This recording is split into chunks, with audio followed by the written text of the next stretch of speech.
వెండితెరపై hit అయిన ఓ చిన్న cinema ఓటీటీలో ఫ్లాప్ అయింది. ఇలా ఒక్కోసారి అవుతూనే ఉంటాయి.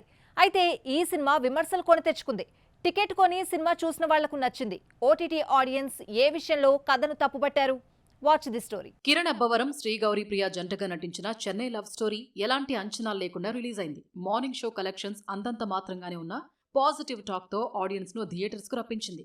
బేబీ దర్శకుడు సాయి రాజేష్ కథ అందించిన ఈ సినిమాతో రవి దర్శకుడిగా పరిచయమయ్యాడు. చెన్నై లవ్ స్టోరీతో తెలుగమ్మాయి శ్రీ గౌరీ ప్రియ మార్కులు కొట్టేసింది. మణిశర్మ బౌన్స్ బ్యాక్ అయ్యాడు. సినిమాను వరల్డ్ వైడ్ 14 కోట్లకు అమ్మితే 28 కోట్ల షేర్ వచ్చింది. సినిమా ఈ నెల 21న సోనీ లివ్ లో స్ట్రీమింగ్ చేస్తే సీన్ రివర్స్ అయింది.